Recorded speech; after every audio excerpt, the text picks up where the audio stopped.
Hello there, you guys, and welcome back to the very last little part of our Old Masters for Young Players series.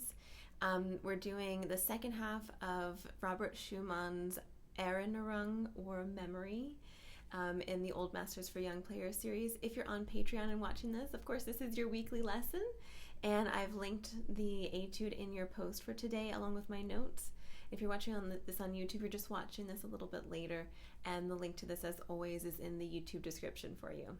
So thank you for being here today. Let's jump in. So the second half is very much like the first half, but we're going to talk a little bit more in the second half after I give you some fingering ideas about the bow expression.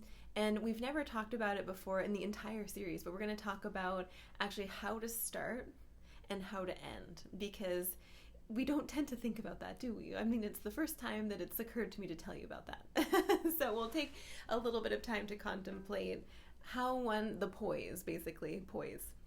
So let's take a look at line 3. And this is the last measure of line 3. But I'm going to start from the pickup.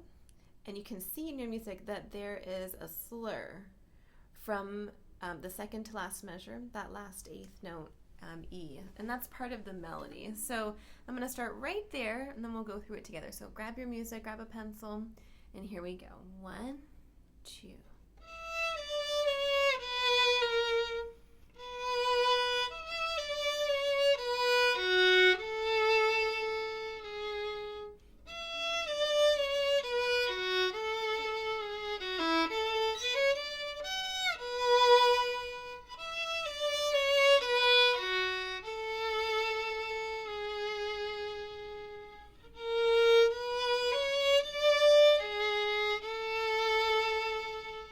Repeats back to that second half.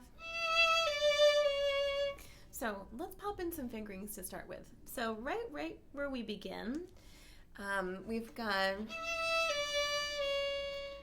B with second finger. Put a 2 on that B so that you can then do a 1 with the A sharp that follows. That way it doesn't sound like this. Listen to the difference. If I just do 1 versus if I do, it's kind of subtle, but it's so much better than doing a little grotesque slide at the end there. It just doesn't really sound very good. So if you can use that bow change to do that little fingering, that would be great. The next line begins with a rest, and then we're going to go back to first finger on the B. And that whole line 4 is fine, nothing to mark there, except there is a retard. We're going to pull the tempo back on the retard, and then immediately we're back in tempo for the next part. In line 5, on line 5, we're going to begin with that 4th finger A. And just like we did on the first half, put a 4 on the next measure for the A. Rather than a 0, there's a 0 marked, but put a 4 there. And then try out the second position, pop a 2 on that D, 2 whole steps to the F sharp, and then right back down. Stay on the A string by putting a 4th finger there. So I'm going to play you line 5 once more. Watch my fingerings.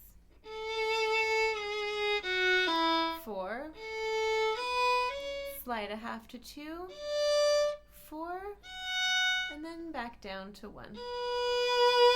And then we've got a 4 on the E. If I continue, there's a fermata there, which you just hold, and then another fermata, although it's all in one bow. And then we've got that A sharp followed by a poco retard. Poco retard is just a little retard, little by little. So rather than suddenly, I'm going to slowly slow down. So here's the fermatas. And then the poco retard.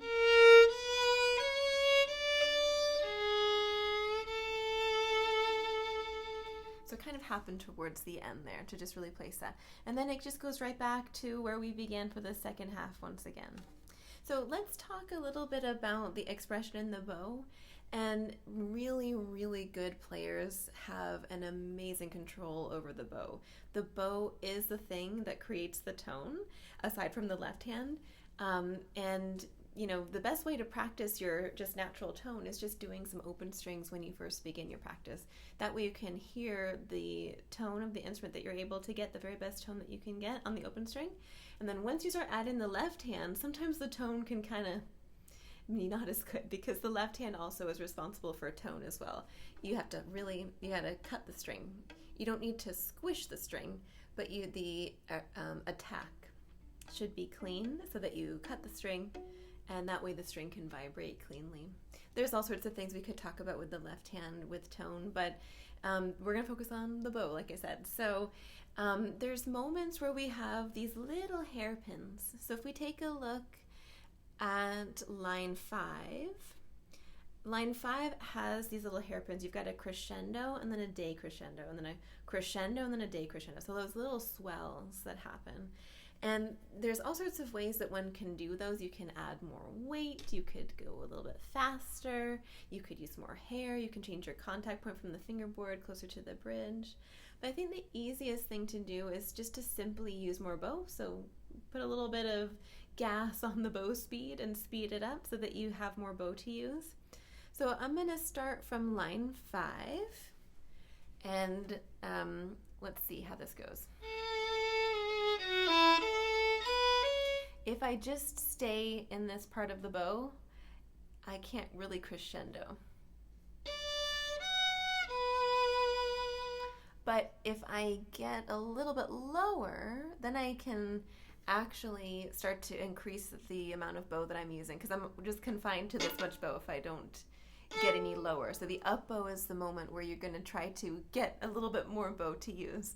So here we go again. On this up bow, push the bow, and then decrescendo, slow down the bow speed. So rather than doing, I'm going to slow down. And then quiet. And since it's in a slur and I'm going to crescendo, slow to fast. So control. Slow down. So little things like that. See if you can be really mindful about the way that you're using the bow to achieve those little swells. I think the last thing that we're going to talk about today, I think is really interesting. I always find this fascinating. But, when you're on stage, you're not in your practice room. So you have to think about the presentation of the way that you're presenting this piece that you're about to play. And so this one, memory, it's kind of vague, it's kind of sweet, it's kind of gentle, right?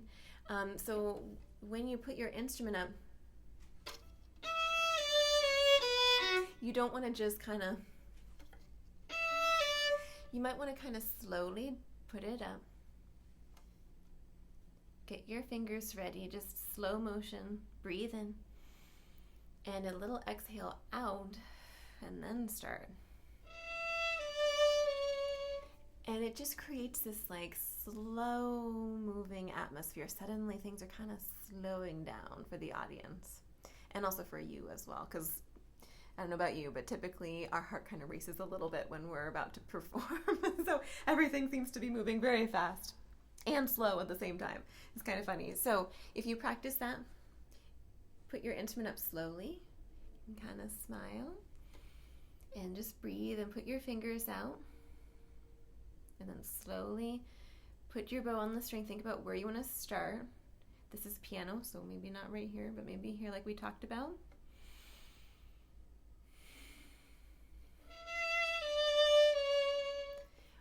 So something to kind of practice. And then it's the same thing when we end. So when you end,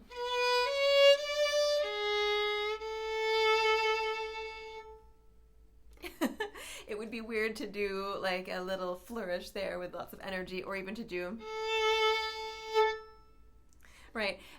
Think about the way that you're going to end it.